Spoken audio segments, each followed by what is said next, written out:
Кісі иесі әңгіме. Сол жылы Арқаралының асуына қарағұс қаптап кеткен. Кенжеғазының 12-13-ке келіп қалған кезі ғой. Асудың күнгейі мен теріскейінде қызыл қуып, ақ қашқан, ақ қуып қызыл қашқан ана бір қиямет қайымда да осылай қаптаған қарағұс.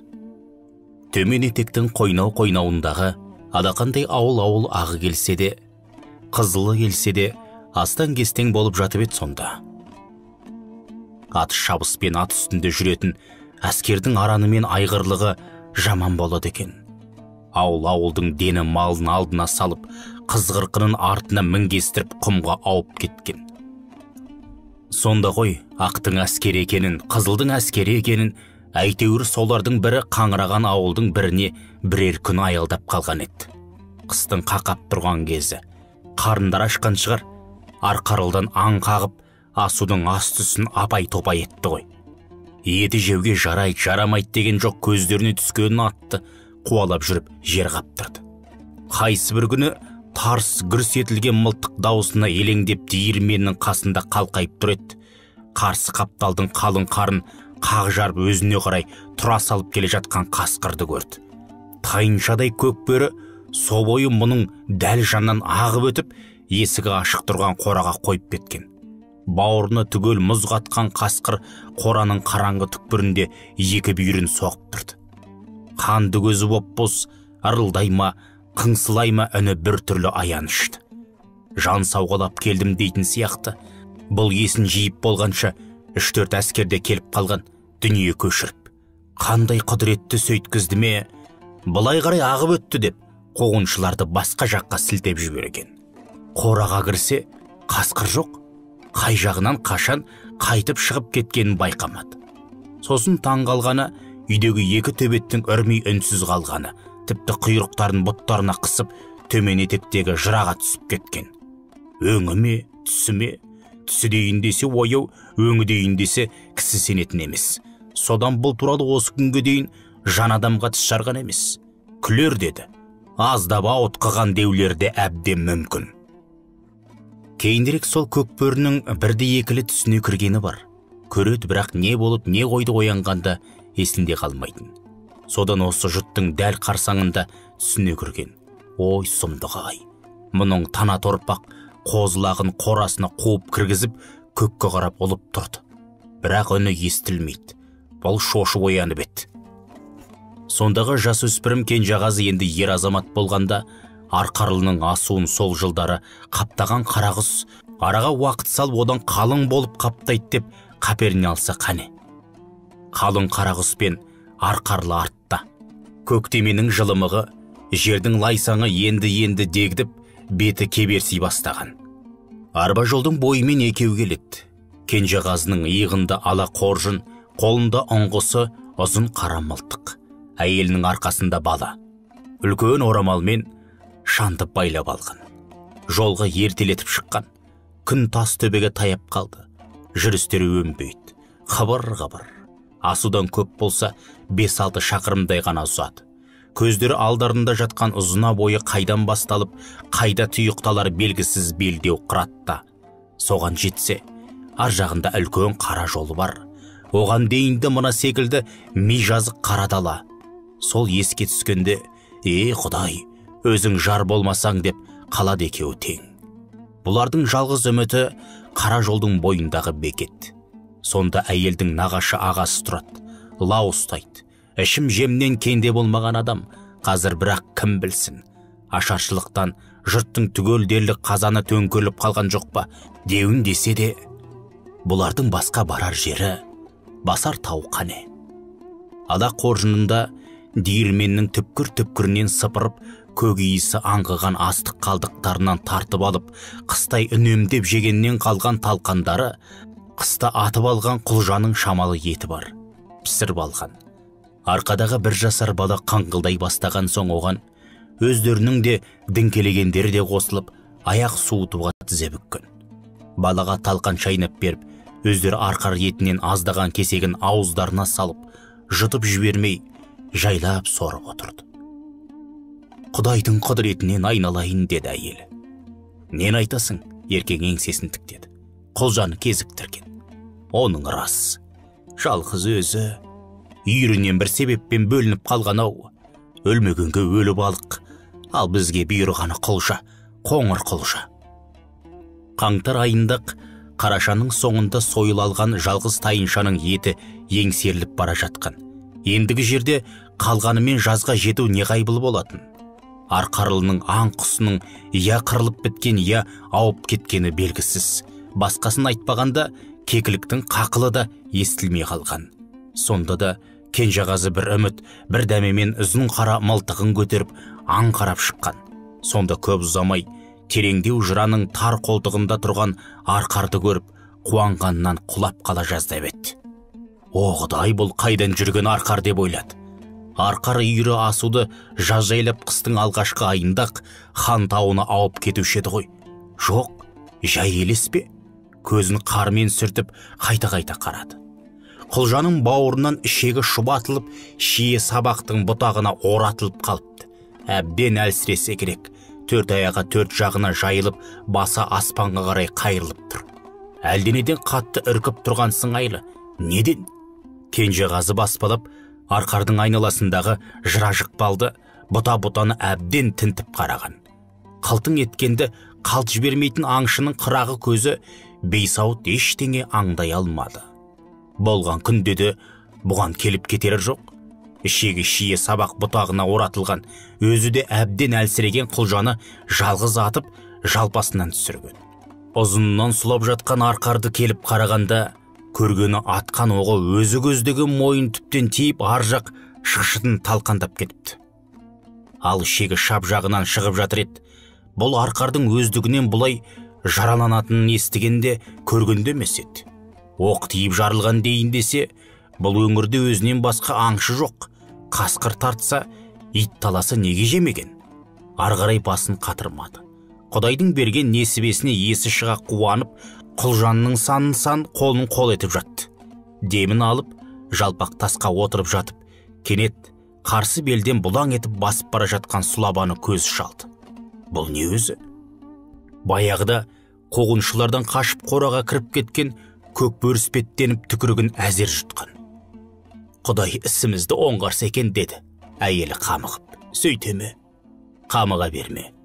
Әйтеуір азда болса тіске басарымыз бар. Әсіресе талқанды айтсаңшы. Жарығымыздың жанын сақтап келеді. Диірменнің арқасы ғой деп әйел көз жасын сығып алды. Атамыздың аруағына ризамын екі дүниеде. Иә, арқарлы асуына алғаш диірмен салған Кенжеғазының атасы. Диірмен өзені сарқырап ағатын терең шатқалдың шарбасында. Жарықтық кезінде бұлар қазір бет алып келе жатқан басы қайдан басталып, аяғы қайда барып бітері белгісіз, көлденең жатқан белдеу қыраттың ар жағындағы орыс байына жалданып біраз жыл жүріпті. Пұл тауып ауылға қайтқанда жалшы орыстың бірі ілесе келеді. Аң құмар екен, арқарылда арқар өріп жүретінін естіп білген күннен кетерінде мені ілестіре кет деп жанынан шықпай қойған. Өзі ұста, қолынан келмейтіні жоқ. Өзен сағасындағы ата қоныстың бас жағынан диірмен салуды ұсынған сол. Содан асудың ана қойнау, мына қойнаудағы жұрт ұн тартуға жер түбіндегі көкталға тентімей, астықтарын осында тасып, жырғап қалады. Атадан балаға дегендей, диірмен бұлардың кәсібіне айналып кете барған. Сол орыстан атасы аңшылықты үйренеді. Одан әкесі, әкесінен өзі. Арқарлы бұрын аспанға жақын сияқты болып көрінуші еді, деді еркек со жаққа көзін салып отырып. Енді апаласа сияқты. Үстінде қалқып жүретін еді-ау. Құдайға не жастық, деді әйелі. Не жастық? Өйтпе. Енді кімнен? Әйтеуір біреуден емес пе мына жұт? Қой жүрелік, деп еркек қара мылтыққа сүйеніп орнынан тұрды. Кел, баланың таңайын, арқаңа. Біраз ұзаған соң, сонандайдан жолдан сәл жырақ үлкен шоқ қамыс көрінген. Арасында қырғауыл болады, деді еркек. Бір аралап шықсам жарар еді, бірақ бар ұшақ патрон, әрі бытыра емес, өң жалғыз оқ. Онымен ұшқан құсқа тигіз алмайсың, тиген күнде парша-паршасы шығады. Әйел үндемеді. Әркім өз ойымен қыбыр-қыбыр. Еркек әйелінің ит жандылығына таң қалады. Сіңіріне ілініп жүргеніне қарамай қимылы адуын. Арқасында бала арагідік ала қоржынды да алады қолына. Кезек-кезек көтерейік дейді. Әйелдің еркектен айырмашылығы қуатының сарқылмайтынында дейтін әкесі. Сарқылмайтыны әйел қуатының көзі ана сүтінде. Бұл сөзге онша мән бере қоймаған, оған ашаршылық алқымынан алғанда көзі жетті. Қоңыр құлжаны атып алғаннан соң бұл біраз сырқаттанып жүрді ғой. Сонда үйдің бар шаруасын жапырып істеген әйелі таудың бұтасын шауып, отын етті, диірменнің түпкір-түпкіріндегі астық қалдықтарын қолмен теріп жинап ұшырды, кептірді, қуырды, талқан қылып тартты. Бала бір жағында кір-қонды жуу, тамақ істеу. Құдайдың маңдайына осындай әйелді тап қылғанда мың мәрте шүкіршілік ететін. Иә, шынында да оны бұған Құдай айдап келген. Бұлардың диірменіне айналадағы ауыл-ауылды айтпағанда, сонау басы қайдан басталып, аяғы қайдан бітерін бұлар білмейтін белдеу қыраттан да, ол түгілі оның ар жағындағы ми жазықты көктей өтіп, үлкен жолдың бойынан да қазақтар түйе-түйе астық артып келіп, ұн тартып әкететін.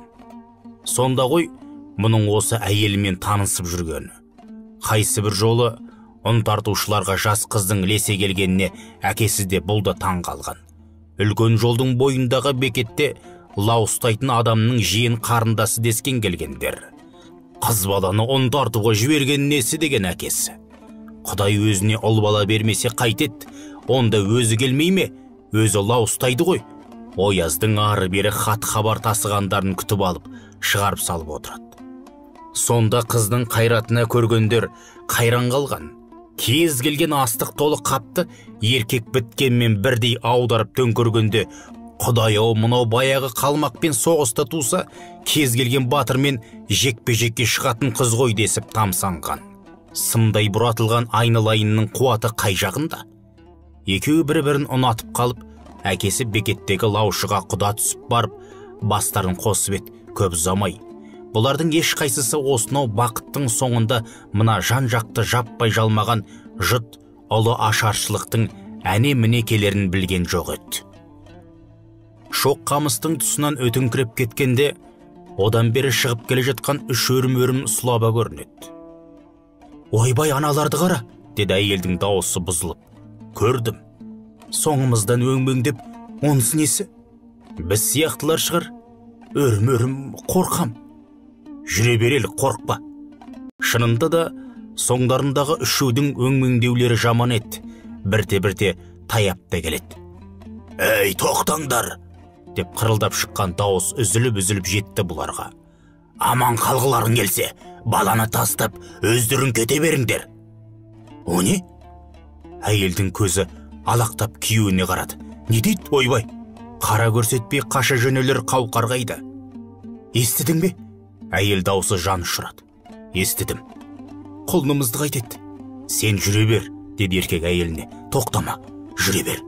Өзіңше, қуып жетем». Артына айбарланып бұрылды. Аналар дауыс анық жетер жерге дейін келіп қалыпты.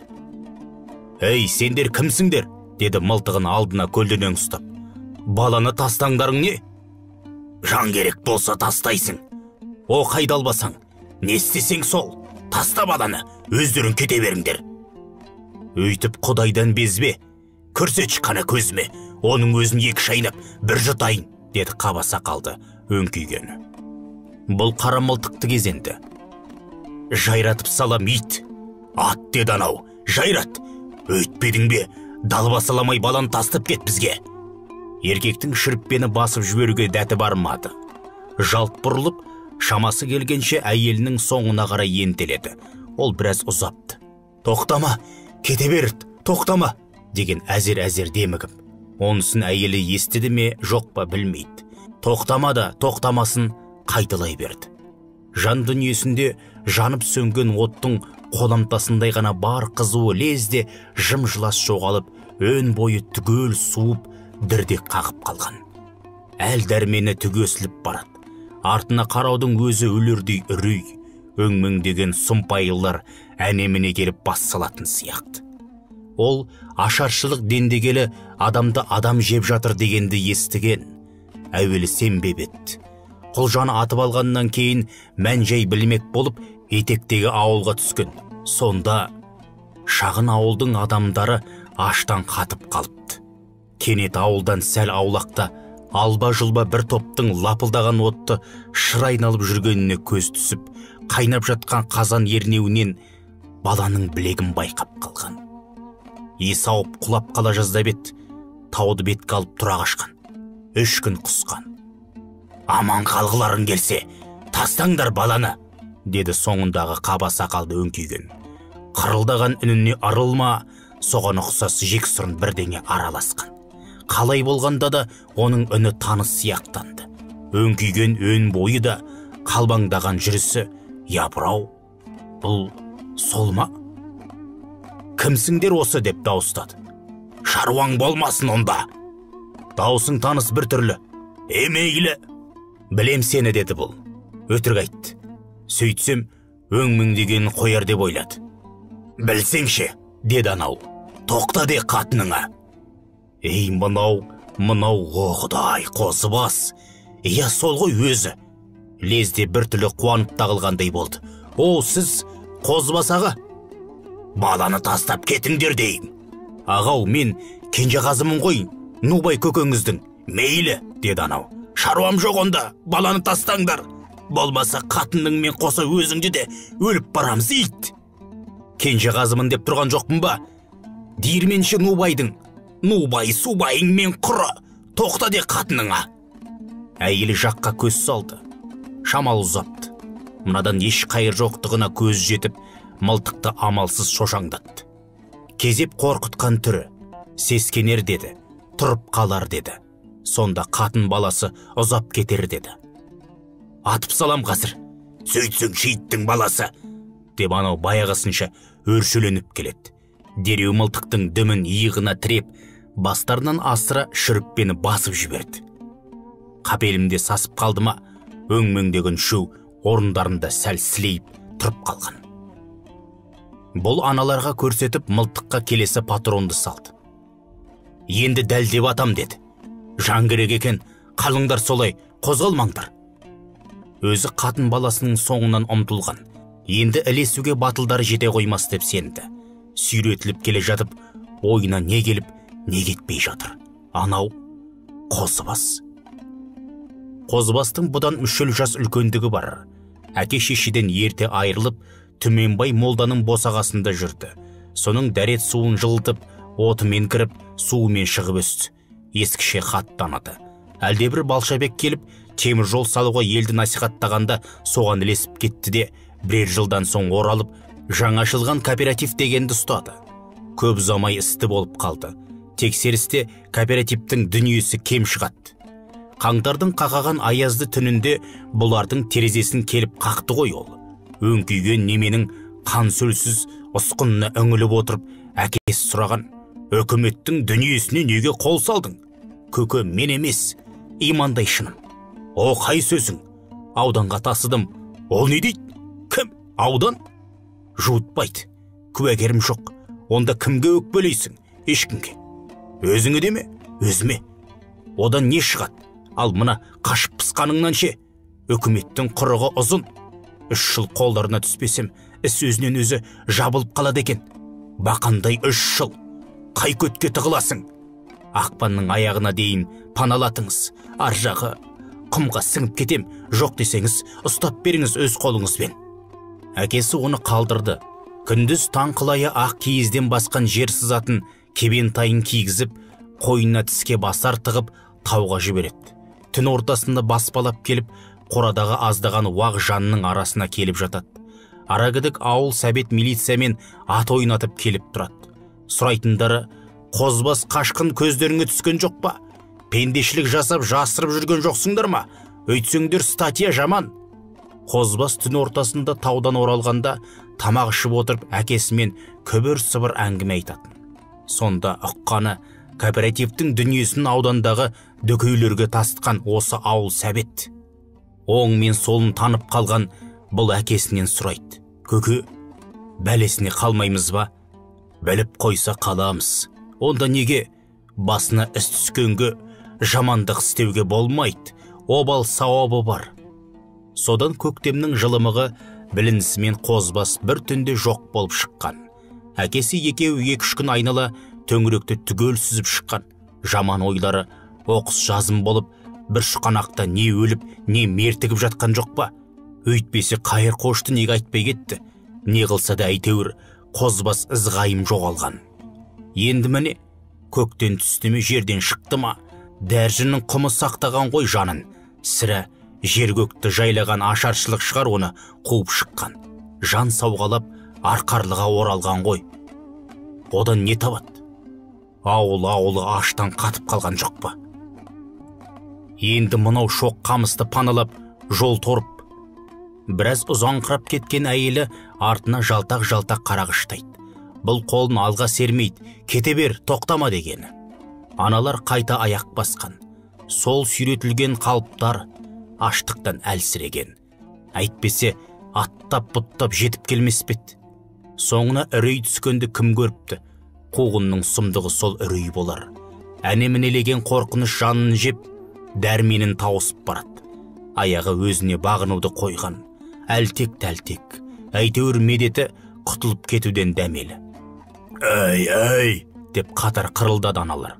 Қолдары ербеңдеп, мұның ту сыртын көрсете береді. «Не?» деп бұл да артына жалт қараған.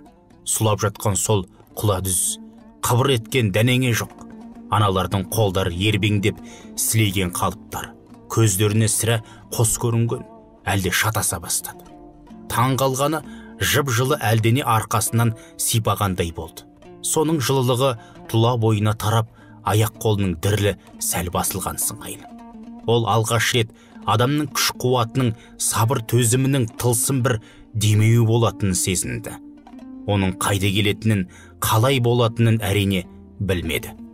Бұл өзімен өзі болып тұрғанда, соңындағылар ешшиіп ентелеп кеп қалыпты. «Қозбасаға қалыңыздар» деген бұл. «Сабыр етіңіз. Көп сөзді қой сен. Айтқанды істемесең, өлтіремейді, болмаса ат бізді. Қалай сізді, адамды? Көріңді ұрайын, көп сөзді қой да, көзде қане?» «Көздей алмайым. Онда көтіңді қыста, айтқанымды істе. Жасаған жақсылығымыз қайда? Жасырып едік қой бір қыз. Жақсылық жадыда қалмай ма? Өліп бара жатсаң бәрінді ұмытасың, ақымақ. Енді шыдай алмаймыз». Айтқандары рас болу керек. Ендігі жерде бері қарай далбаңдап ұмтылулар жаман. Шошып кетті.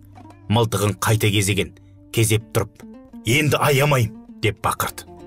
Оны елейтін аналар болмады. Тіпті өршелене түседі. Қара мылтықтың ұзын ұңғысын үшеуіне кезек-кезек кезеді. Гүрс етті. Бірақ тағы да далаға кетті оғы. Дәлдеп атуға тағы да бір күш бермеді. Тағы да дәті бармады. Бұл жолы аналар алғашқыдай мылтық оғынан сескеніп, тосылып қалған жоқ. Тіпті елең етпеді. Керісінше, өлімге өздері ұмтылғандай өңмеңдей түсті. Кенжеғазы бар үміт сенімінен айырылып, есінен мүлде ауып бара жатқандай еді. Не істеу керек? Қане? 3 патроны бар еді ғой. Мұна үшеуін сол 3 патронмен бағанақ неге жайратып салмадым деп өкінеді енді. Сөйте алмады емес пе? Қандай да құдіретті бір күш жібермеген оған. Мылтықпен қорқытып үркітіп, беттерінен қайтарам ба, тоқтатып тастайын ба деп үміттенген. Араны ашылып кеткен қуғылқын Құдайдан да құдіретті екен. Құдайдың өзі де тоқтата алмасын білмепті. Соңғы патронға қарады. Өлердей өкініштен өзі көрденді. Өкпес қысылды. Самғап ұшып шығар саңылау іздейді. Адамға мүмкін емес нәрсе жоқ демеуші ме еді әкесі. Қал үстінде тұрған қысыл таяңда естігенді естен тандырар ерік жігерің болсын деген. Я, сөйткен. Түйсігінен төбе шашын тік тұрғызған, әрі таң қалдырған, әрі қуандырған да сияқты мүлде тосын күтпеген, білмеген оқыс ой қылаң берген. Енді содан айырылып қалмау үшін жаны ұшырды.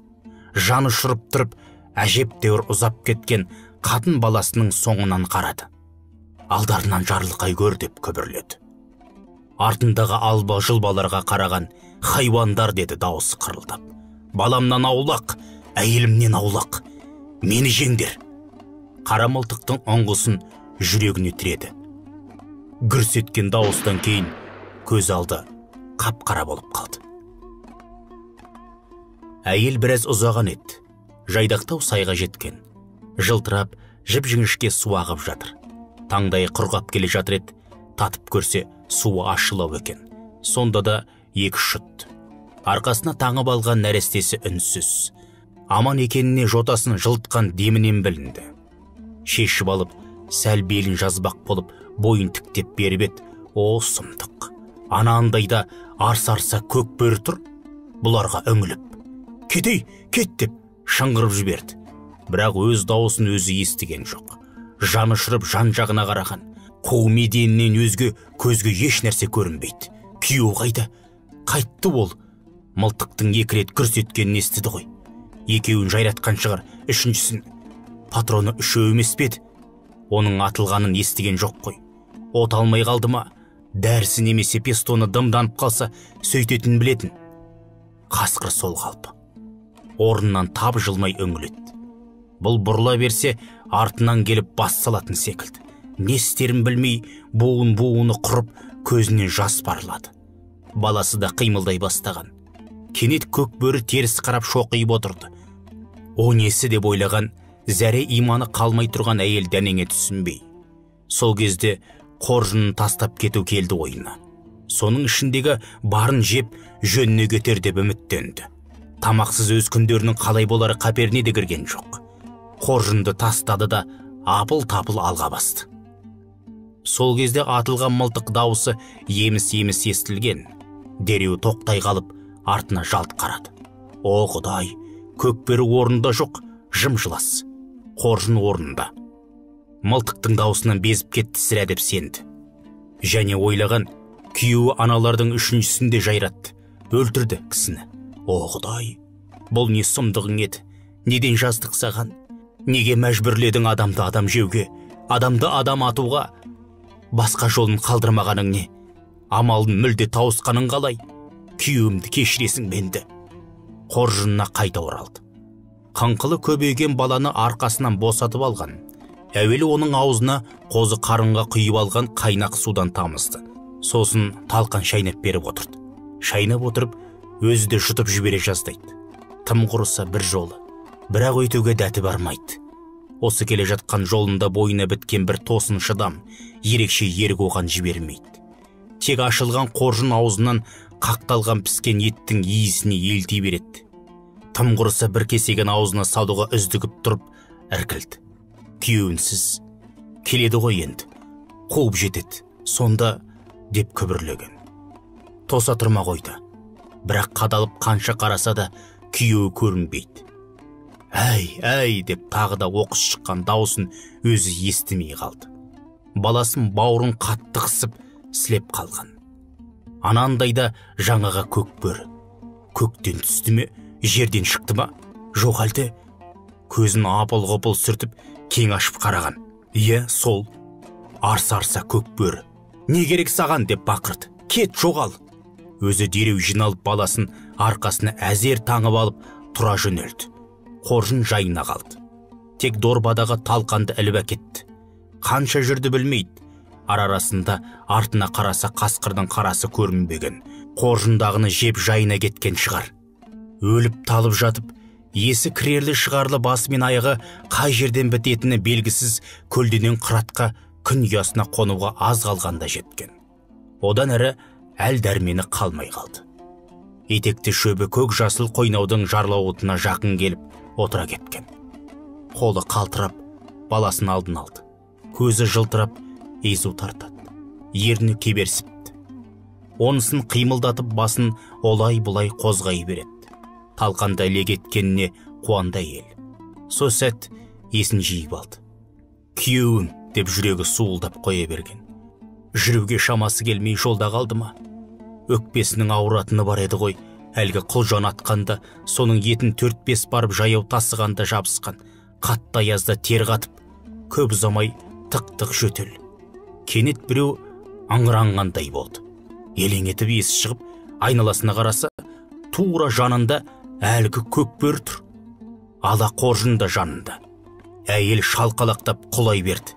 Қай кез екенін есін жиса, Баласы бір жақта аяқ қолы ербеңдеп жылап жатыр. Бас салып бауырына қысты. Ала қоржын жатыр. Қасқыр жоқ, көрінбейді. Жан-жағын көзімен тінтіп ұзақ қарады. Ұшты күйлі. Ала қоржынның аузын ашып үңіліп еді, ештеңесіне тимеген. Әйел не ойлап, не қоярын білмей аң-таң қалды. Бұл не? Қоржынды кім әкелді? Тастап кетіп едік қой. Сонда жаңағы бөрі қасқыр емес шығар ол. Солай болып жүрген баласының періштесі шығар. Періштесі болады дейтін еді ғой, үлкендер періштесі. Сапырлысқан сандаған ойдың жауабын таба алмады ол. Тек аң-таң. Аздап өзіне келе бастады. Қаптап келе жатқан қараңғылықпен қалғып кетті. Оқыс оянып кеткен екен. Аспан ашық, самсаған жұлдыз. Кенет көзі сонандайдағы қара қапталдан жанып тұрған оймақта екі отқа түсті. Қатар тұрған екі шоқ. Соны ұзақ бағып отырды. Бір қызығы жүрегінде сезік, үрей тұрғанымен соншалық қорыққан жоқ. Таңқылайып келе жатқанда қапталдағы екі шоқтың орнынан тұрып бара жатқан көк бөріні көрді. Не керек? Балалы әйел көлденең қыраттан асып, ар жағындағы қара жусанды қу меденді тағы бір тәулік жүріп өтіп, үлкен жолдың бойындағы бекетке жеткенше көк бөрі соңдарында оқта-текте көрініп отырған еді. Арада 5-6 жыл өтіп, арқарлы асуына адам ізі қайта түсе бастағанда, баяғы кіре жолдың бойынан жүргіншілер шашылып жатқан адам сүйектерін көреді. Жалғыз адамның. Қазаққа совет сұмдықтың жасаған зұлматы ғой деген сөз бәрінің көкейінде күңіреніп тұрды. Бірақ бір-біріне онысын дауыстап айта алмады. Қолдарынан келгені шашылып жатқан сүйектерді жиып, жерлеп кетті. Оның кімнің сүйегі екенін олар да, кейінгілер де білген жоқ. Соңы Несіпбек Дәутайұлы. Оқыған Қуат Ахметжанов.